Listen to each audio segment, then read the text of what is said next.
Now, another way of approaching projectile motion questions is because we know it's a parabola. And so we can use what we know about a parabola to solve it. Remember, this is what we've come up with. This is generalizing it and assuming in this one that we're projecting from the origin. But what have you got? You've basically got parametric coordinates. Right? T is the parameter. Well, that means I can recombine it and create a Cartesian equation. I'll make T the subject over there with the X, sub it into the Y. There's an equation. A little bit ugly. We can play around with it and make it look nicer. When we've got things like sine on cos, which we know is tan, and cos squared on the bottom of the fraction there, we know that's sec squared. But that's a quadratic equation, because remember the pronumeral is x, and we've essentially got a quadratic equation. Everything else there are constants. And so there it is in all its glory. I could even bring it down to just tan thetas, so it's all just the one ratio, by changing the sec squared to 1 plus tan squared. So back to our common questions then. If I'm treating it like a parabola, how would I solve them? What is the range of the particle? Well, basically we're now saying, what's the roots of the quadratic? What are the x-intercepts? So I could solve that quadratic I just found, put it into the quadratic formula, and away we go. So let's do that. There's the quadratic. So rather than using the quadratic formula, what I've done here is I've factorised out the x on cos theta. And so that gives me x equals 0. The other one is x equals 2v squared sine theta cos theta on g. So there it is, x equals v squared on g sine 2 theta. It also explains why the maximum range occurs when the angle's 45 degrees. Because you've got sine 2 theta, and of course sine of 90 is 1. So 2 theta would be 90, theta is 45 degrees. What's the greatest height of the particle? Again, we're talking about a quadratic.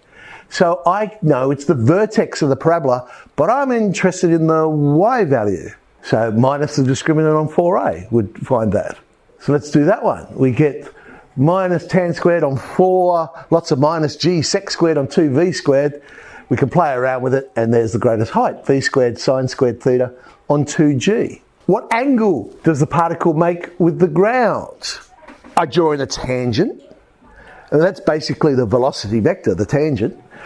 Find the slope of the tangent, and then once we do that, we know slope equals tan theta. I can find the angle that it hits the ground with. So back to our example that we did, and let's find all these things. Determine the Cartesian equation of the path now would become the first question, because I want to create the equation of the parabola. So x is 20t, make t the subject, substitute it in, there's our quadratic equation. So before it was all generalised, so there were a lot of tan thetas and it looked ugly. But once we sub the numbers in, it's quite a nice little equation, it's just a quadratic. Greatest heights, well that's the y value of the vertex, minus the discriminant on 4a, bang, there's the answer, 45 on 4, same as we got before. Range, okay. Factorise it, solve it. The roots are 0 and 60, so the range must be 60. Velocity and direction of the ball after half a second. Okay, I want to find the slope of the tangent, so I'll differentiate. dy dx is that. Sub in, well, they've told me what t is, so I've got to work out the x value at that point, and that's when x would be 10. Sub 10 in, we get the derivative as a half, which you remember we got before was a half as well. Slope is tan theta is a half. There's the angle that we're looking for. V equals x on t cos theta, because we want to find the velocity as well.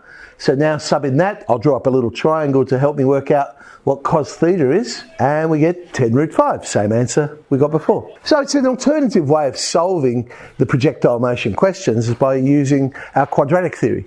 I guess it all depends what the question says. I mean, I suppose in Extension 1, technically the syllabus is saying using vectors to solve these problems. So a lot of the time they want you to use vectors, but, you know, if you're free to do it whatever way you want, then this may be an easier way of approaching the question. Voila.